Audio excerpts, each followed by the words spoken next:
असंभव, नए साल का पहला महीना खत्म होने वाला है और फरवरी आने वाली है, यानी इस वित्त वर्ष के लिए टैक्स बचत की डेडलाइन करीब आ रही है। अब ज्यादातर लोग टैक्स सेविंग को लेकर सोचने लगे होंगे, क्या करें, कहां निवेश करें, कहां पैसा लगाएं कि टैक्स भी बचे और एक अच्छी सी भविष्य की प्लानिंग भी हो जाए। बहुत से ऐसे सवाल होंगे जो आपको परेशान कर रहे होंगे, लेकिन सिर्फ सोचने से काम नहीं चलने वाला। जरूरी है कि समय रहते सही वक्त पर सही फैसले लें ताकि आपको हो फायदा वक्त से पहले और किस्मत से ज्यादा। और आपकी सारी मुश्किल को दूर करने के लिए आज हम टैक्स गुरु में लेकर आए हैं खास सेविंग स्पेशल, जहां हमारे टैक्स गुरु सुभाष लखोटिया आपको बताएंगे बचत के वो तरीके जिससे आपका इन्वेस्टमेंट तो फलेगा फूलेगा ही, टैक्स की भी बचत होगी। तो लखोटिया जी हमारे साथ हैं। लखोटिया सर, जनवरी आ गई है, खत्म होने वाली है जनवरी। वैसे इन्वेस्टमेंट करने के लिए 31 मार्च 2014 तक का समय है, तो हम थोड़ा सा और समय ले सकते हैं, सोचे समझें और मार्च 31 के पहले तक निवेश कर लें। हमारे दर्शकों का पुनः स्वागत। वर्ष 2014 first month of the year January, और बात जब करते हैं टैक्स बचाने की, निवेश करने की, तो बिल्कुल ठीक आपने कहा कि दर्शक सोचेंगे कि अभी तो टाइम है, मार्च तक का है ना टाइम, अभी बहुत लंबा टाइम है। पर दोस्तों अगर मेरी मानो ना तो बेहतर यही होगा कि अभी से पैसे बचत करने की तैयारी शुरू कर दो। अगर टैक्स बचाना है तो सबसे पहले एक काम करो, एक चार्ट बना लो आप जल्दी से, और उसमें लिख लो कौन से सेक्शन में मार्च तक हमको निवेश करना है। उसके बाद जितना जल्दी हो सके निवेश करते जाओ। पर हाँ, आप ये तो कह डालेंगे कि भाई मार्च तक का समय है तो अभी हम क्यों हड़बड़ाहट करें। इसलिए जरूरी है जल्दी करना। कोई कारण से मार्च के समय में तंगी आ जाए पैसे की तो क्या करेंगे, टैक्स लग जाएगा ना। इसलिए बेहतर यही है जितना जल्दी हो सके फटाफट करो निवेश और मार्च तक की प्रॉब्लम से दूर हो जाओ। यानी आखिरी डेट तक का इंतजार मत कीजिए, शुरुआत कर दीजिए, देखते देखते मार्च आ जाएगा। लेकिन फिलहाल तो जनवरी चल रहा है। लखोटिया जी, जनवरी में हमारे टैक्स पेयर कौन सी वो एक बात है जिसका बिल्कुल ध्यान रखें? एक बात, हाँ, स्पेशली वेतनभोगी कर्मचारियों के लिए एक सिंगल बात बहुत ज्यादा जरूरी है ध्यान रखना जनवरी महीने में, आज ही और अभी। और वो एक सिंपल बात है, ऐसी बात जिसमें पैसे भी खर्च नहीं होंगे। निवेश के लिए जुगाड़ करने की जरूरत नहीं है, कहां निवेश करूं, पैसे लगाऊं, पैसे कहां से लाऊं। केवल एक काम करना है, सारे कागज पर अपने एम्प्लॉयर को लिख के दे दीजिए कौन से सेक्शंस के तहत आप निवेश करेंगे। 80C में निवेश करेंगे, 80D में निवेश करेंगे, क्या आइटम में निवेश करेंगे, कितने रुपए निवेश करेंगे, ये डिटेल केवल लिख के एम्प्लॉयर को आज दे दो जनवरी में ही, ताकि आपका टैक्स ठीक ठाक करता जाए और ज्यादा टैक्स नहीं कट जाए आपका। और लखोटिया जी ने अभी नाम लिया सेक्शन 80C का, और 80C का नाम आते ही हमारे पास कई सारे आइटम्स आ जाते हैं जिनमें आप निवेश करते हैं, टैक्स बचाते हैं। लेकिन एक आइटम जो लगता है बहुत पॉपुलर है और सबको इसकी जरूरत होती है, वो होता है इंश्योरेंस। यहाँ इंश्योरेंस प्रीमियम हम सभी भरते हैं और 80C के तहत टैक्स का लाभ भी उठाते हैं। इंश्योरेंस से जुड़ी कोई बात लखोटिया जी जो चाहते हैं आपकी टैक्स पेयर्स ध्यान में रखें? नॉर्मल कोर्स होता है, मैं कहता हर साल की तरह इंश्योरेंस प्रीमियम दे दो भुगतान, पर इस साल बहुत जरूरी है भैया। जनवरी 2014 से सारे भारत में IRDA ने इंश्योरेंस पॉलिसी के अंदर ढेर सारे बदलाव किए हैं। पर ये बदलाव हमारे करदाताओं के लिए, टैक्स पेयर्स के लिए, आपके लिए बहुत ज्यादा फायदे के हैं। IRDA की नई गाइडलाइन से करीब करीब 400-500 वैरायटीज के डिफरेंट इंश्योरेंस प्रोडक्ट्स अलग अलग कंपनी के मिलने वाले हैं आपको। पहली बार जनवरी 2014 से केवल फायदे वाले इंश्योरेंस प्रोडक्ट। तो इसलिए जरा बैठ के सोच लो, नया निवेश जब करना है 80C के तहत तो इन इंश्योरेंस प्रोडक्ट्स को देख के इंश्योरेंस में निवेश करो।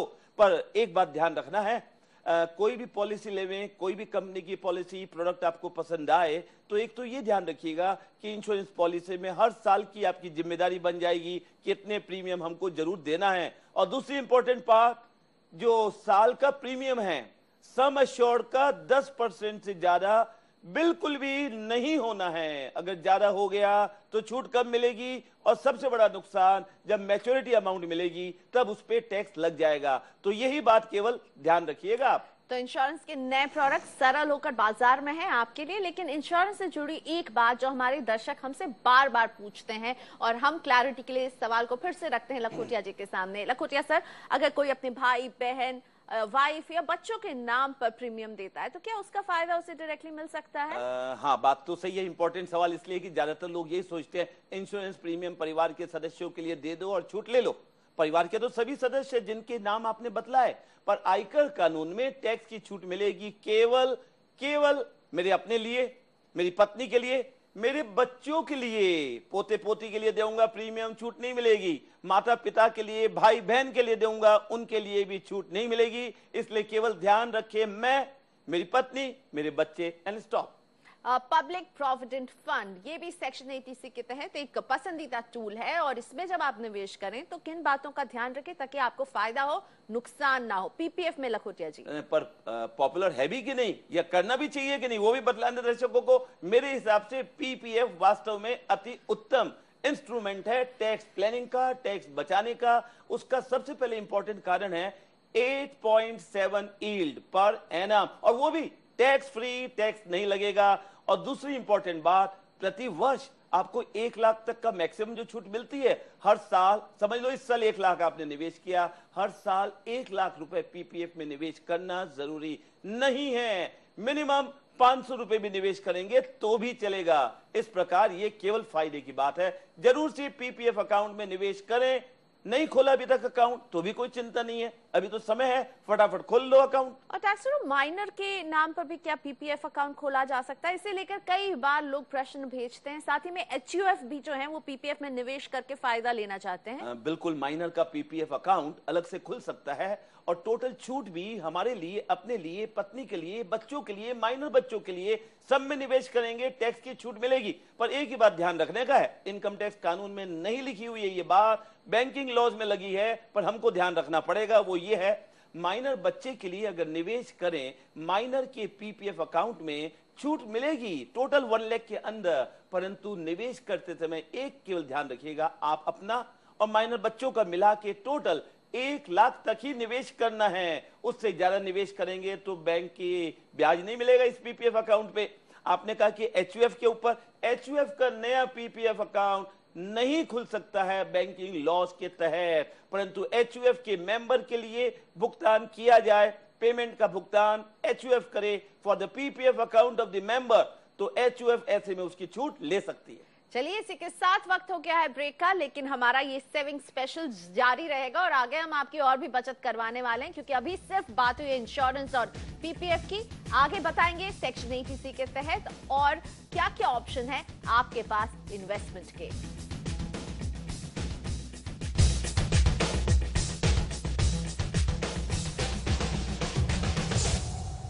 Welcome back. टैक्स गुरु में हम लेकर आए हैं बचत स्पेशल, जहां आपको हम बता रहे हैं फाइनेंशियल ईयर 2013-14 के लिए वक्त रहते आप कहां करें निवेश, और बहुत जरूरी, सबसे जरूरी बात कि समय पर निवेश करें, यानी 31 मार्च 2014 की तारीख तक का वेट नहीं करें, अभी शुरू कर दें निवेश। और निवेश का जब नाम आता है और टैक्स बचत की बात होती है तो सेक्शन 80C सभी को पसंद है, क्योंकि ये हमारा टैक्स बचाता है। हमने बात की इंश्योरेंस और पीपीएफ की, लेकिन इसके अलावा भी 80C में और भी कई टूल्स हैं लखोटिया जी जो टैक्स बचाते हैं, जिनके बारे में शायद जानकारी नहीं हो इसलिए हम निवेश नहीं करते। उनके बारे में बताइए।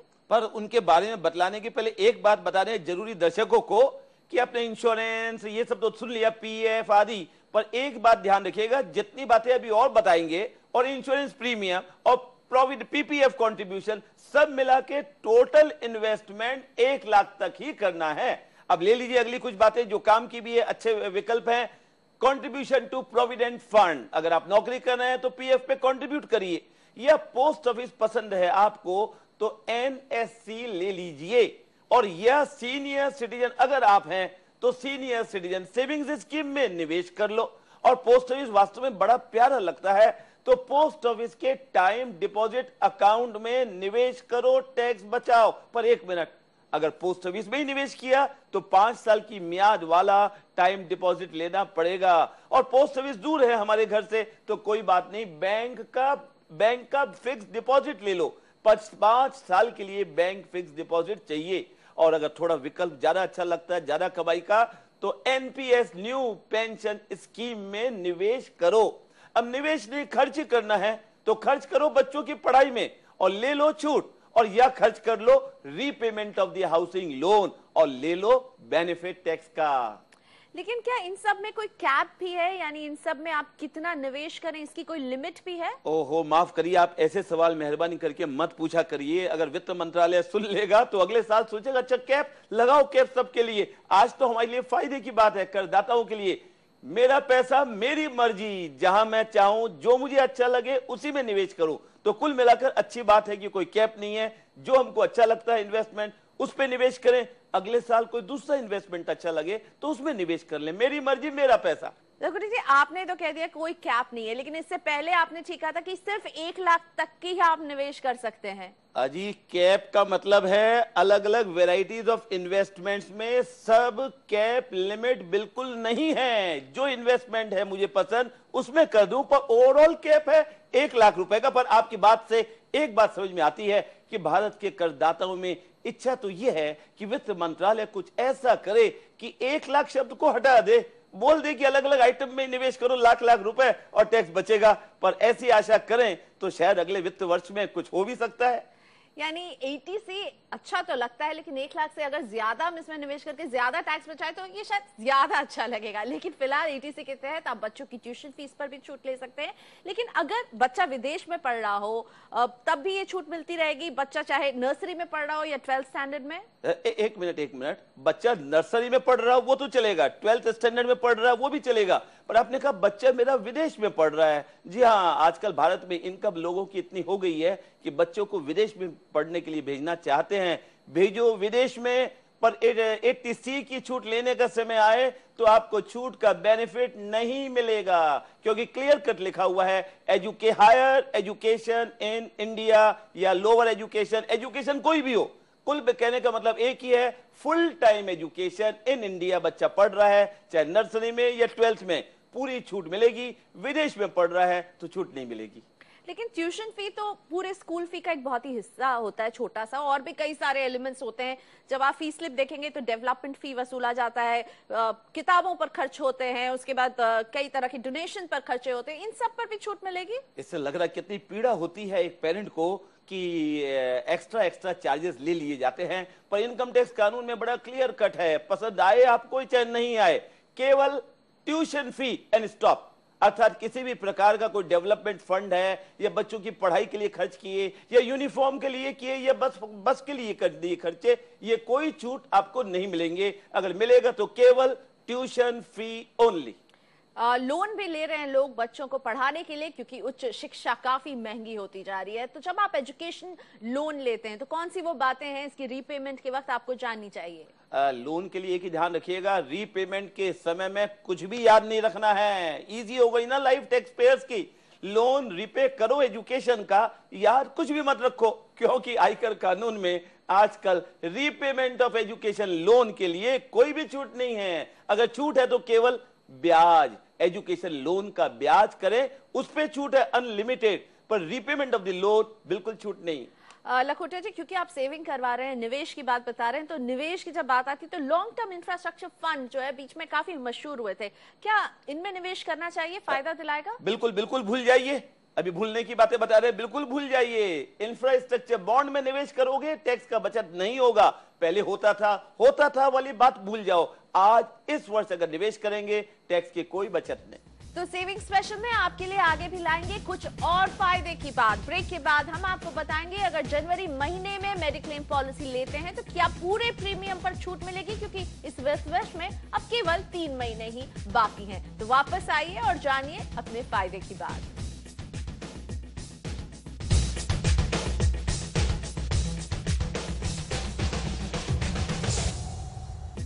वेलकम बैक, आप देख रहे हैं टैक्स गुरु और आज हम खास लेकर आए हैं सेविंग स्पेशल, ताकि आप मार्च 31, 2014 की डेडलाइन तक का वेट ना करें, बल्कि अभी से ही अपनी निवेश की सारी फॉर्मेलिटीज पूरी कर लें ताकि राहत से जिए आप मार्च का ये महीना। हेल्थ इंश्योरेंस ज्यादातर लोग ले रहे हैं, इसके प्रीमियम और इस पर मिलने वाली छूट के बारे में समझते हैं टैक्स गुरु से। जी हाँ, आयकर कानून में 80C की अब तक बात की थी हमने, अलग सेक्शन है 80D, जिसके तहत मेडिक्लेम पॉलिसी लेंगे अर्थात हेल्थ इंश्योरेंस लेंगे तो आपको टैक्स मिलेगी छूट। 15,000 रुपए तक का भुगतान कर सकते हैं, छूट मिल जाएगी आपको। और अगर आपके सीनियर सिटीजन पेरेंट्स हैं और आपके ऊपर डिपेंडेंट हैं, उनका भी आपको करना है मेडिक्लेम इंश्योरेंस, उनके लिए पेमेंट करेंगे अलग पॉलिसी के लिए तो 20,000 रुपए तक का अलग से छूट मिलेगी। और साथ ही साथ इसी लिमिट के अंदर अंदर अगर आपने हेल्थ चेकअप का पेमेंट किया 5,000 रुपए तक तो वो भी छूट दिलाएगा जी। और अगर किसी ने मेडिक्लेम पॉलिसी नहीं लिया हो लखोटिया जी,